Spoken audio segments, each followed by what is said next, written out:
Halo guys, kembali lagi dengan saya Kali Masada dari Akademi Kripto. Di video kali ini kita akan membahas mengenai kenapa naratif di kripto sengaja diciptakan. Jadi sebelumnya kita sudah mengkaji mengenai altcoins dan paradox of choices, di mana terlalu banyak altcoin yang ada saat ini menyebabkan kesulitan untuk memilih. Yang mana dulu teman-teman ketika mau membeli es krim, ini rasanya hanya ada 3, coklat, vanilla, dan juga strawberry. Tapi sekarang coba lihat, teman-teman mau beli gelato itu ada puluhan bahkan ratusan rasa. Jadi teman-teman udah bingung dulu, udah nggak tahu ya mana ini yang enak. Sehingga coba ini rasanya relatif nggak enak ya. Coba ini lagi rasanya relatif enak, tapi nanti muncul rasa lagi yang sedikit lebih enak. Dan segala kebingungan tersebut akhirnya menyebabkan paradox of choices. Jadi kebingungan untuk memilih karena terlalu banyak pilihan itu nanti akan menyambung juga dalam esensi yang akan kita bahas di video ini. Teman-teman kira-kira sadar nggak ketika berbagai altcoins ini mengalami kenaikan, ini selalu bergantian. Apa maksudnya bergantian? Jadi coba deh teman-teman pahami. Misalkan minggu ini yang pump itu koin artificial intelligence. Coba teman-teman pikir, minggu depan pump lagi nggak kira-kira koin-koin artificial intelligence? Atau kira-kira berubah ke sektor dan naratif yang lain? Jawabannya adalah selalu berubah. Misalkan minggu ini artificial intelligence mengalami kenaikan. Minggu depan mungkin yang naik adalah sektor RWA. Mungkin minggu depannya lagi atau bulan depannya lagi yang naik itu adalah meme coins. Dan kemudian mungkin minggu depannya lagi atau 2 minggu lagi yang naik itu adalah DeFi atau Decentralized Finance. Dan seterusnya. Di situ kita mempelajari satu pola dan juga satu kecenderungan bahwa memang uang yang ada di market kripto itu terbatas. Nah kalau memang smart money ini punya semua uang di dunia, ya bisa aja. Misalkan BlackRock itu beli Ondo nggak hanya 95 juta US dollar. Mungkin bisa beli langsung 1 billion di market. Tapi pertanyaannya ketika BlackRock ini beli 1 billion di market, Ondo ini langsung naik berapa ribu persen. Dan pertanyaannya, kalau Ondo naik berapa ribu persen, apakah itu menguntungkan untuk BlackRock? Jawabannya tidak. Karena BlackRock tidak tahu ini mau dijual ke siapa. Yang ada malah developernya Ondo atau para penciptanya Ondo langsung nge-market sell. Ya, thank you BlackRock for the liquidity, I'm out. Nah itu yang kira-kira bisa teman-teman bayangkan. Kalau misalkan smart money ini asal-asal beli. Itulah kenapa uangnya yang dialokasikan di kripto ini hanya kurang dari 1% dari semua uang yang mereka miliki. Jadi para smart money ini paham bahwa kripto is a very speculative market dan smart money pun kadang juga nggak bisa exit dengan gampang. Kalau kita lihat Tesla pun ya dengan segala influence-nya, segala power-nya, segala uangnya, endingnya juga mereka tutup posisi Bitcoin mereka itu near BEP atau mereka hampir tidak memperoleh keuntungan. Ya keuntungannya hanya unrealized profit, tidak sampai di realized profit. Itu Tesla ya. Gimana kita? Jadi kita harus berpikir lebih pragmatis lagi, lebih realistis lagi, dan juga lebih terbuka, objektif dengan yang ada di market. Even smart money itu ketika mereka mau memperoleh keuntungan, mereka juga harus bertarung dengan para smart money lain. Bertarung dengan retail seperti kita yang mungkin juga pintar juga. Jadi it's a player versus player market, dan yang paling bisa menang di sini adalah mereka yang punya pengetahuan.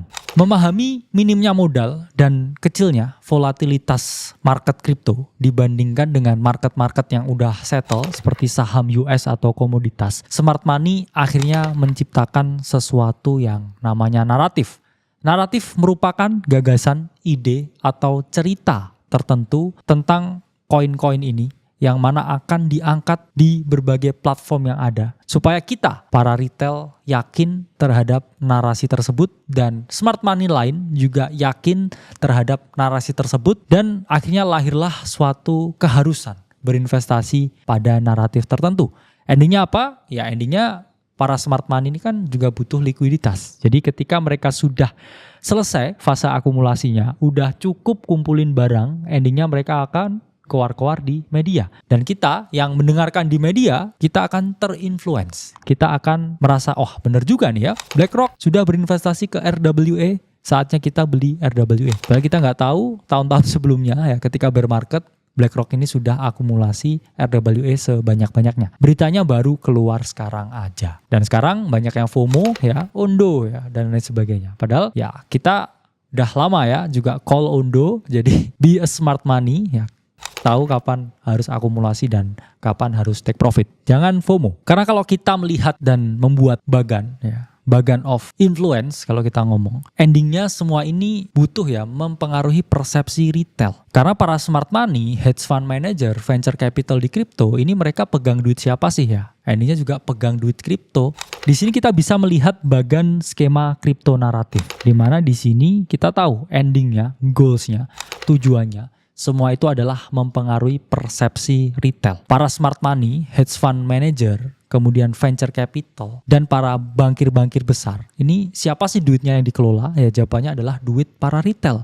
Dan mereka lawan siapa sih di market? Ya endingnya juga lawan retail lain yang tidak berinvestasi pada mereka. Sehingga di sini ya kita tergantung mau ikut kapalnya siapa. Itulah mengapa kita paham di sini para smart money itu endingnya mempengaruhi pikiran kita, menginfluence pikiran kita dengan berbagai kendaraan, dengan berbagai alat yang mereka miliki. Jadi di sini kita bisa melihat smart money selalu memiliki tujuan pribadi. Apa tujuan pribadinya? Ya mereka ingin cuan atau mereka juga ingin likuiditas akan barangnya. Kemudian kedua, ada kebutuhan publik tentang sesuatu. Ya misalkan kayak kemarin pandemi misalkan. Itu mengharuskan kita stay on home dan naratif metaverse menjadi bertebaran dan sangat panas pada akhir tahun 2021 karena semua orang berpikir ya kita membutuhkan platform untuk bisa saling bertemu meskipun kita ada di dalam rumah. Dan ketiga ya kita bisa melihat herding investor atau kecenderungan adanya social proof di masyarakat itu sangat tinggi.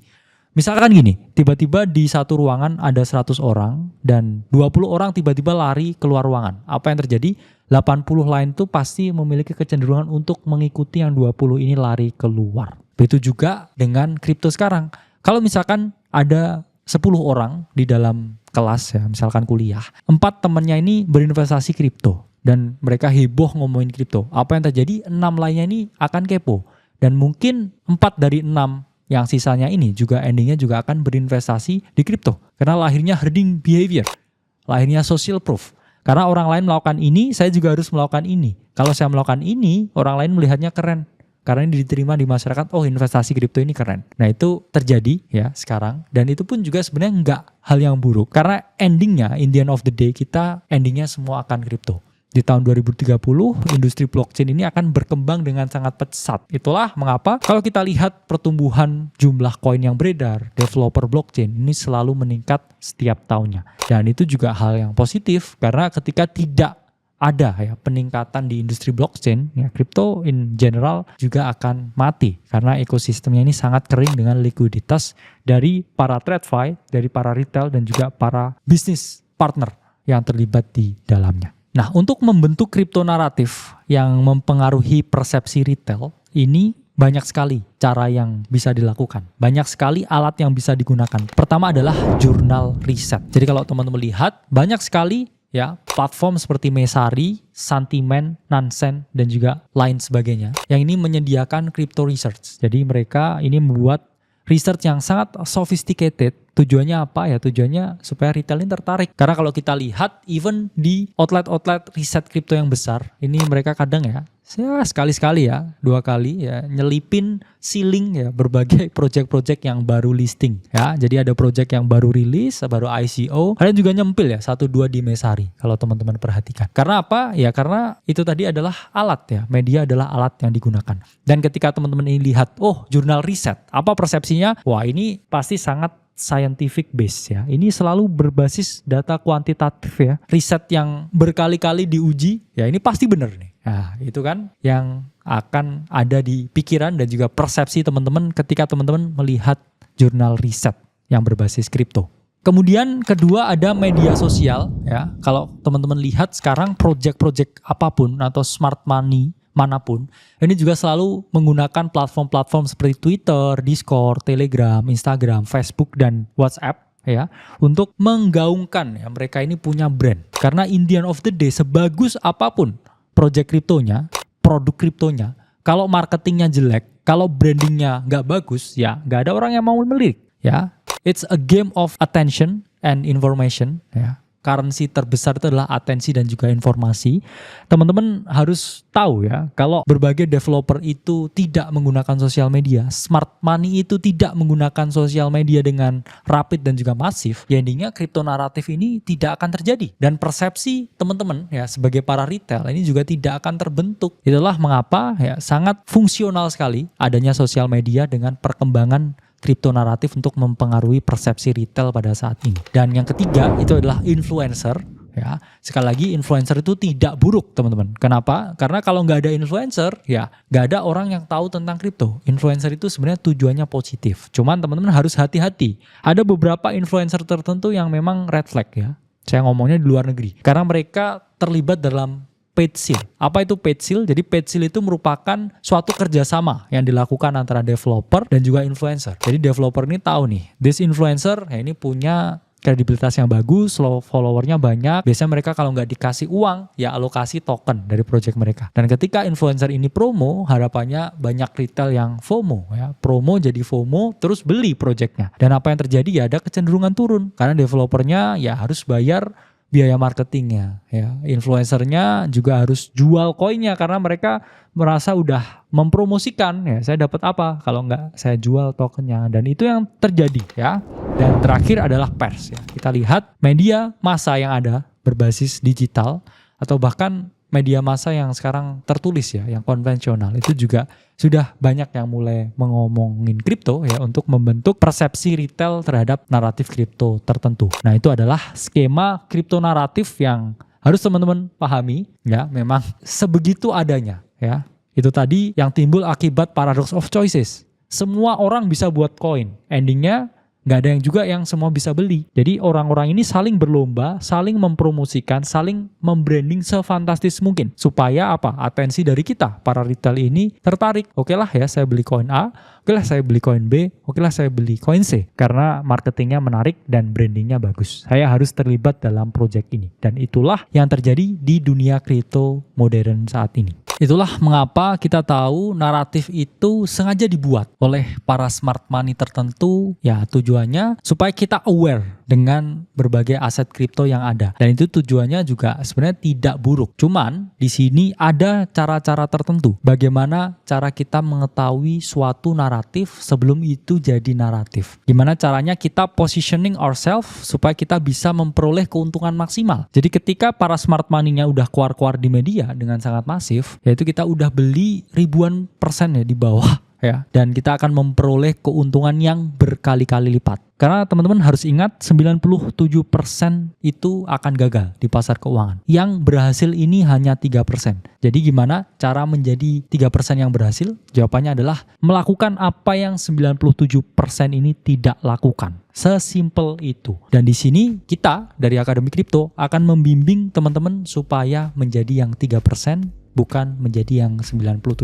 Saya Khalil Masada dari Akademi Kripto. Sampai berjumpa di video selanjutnya.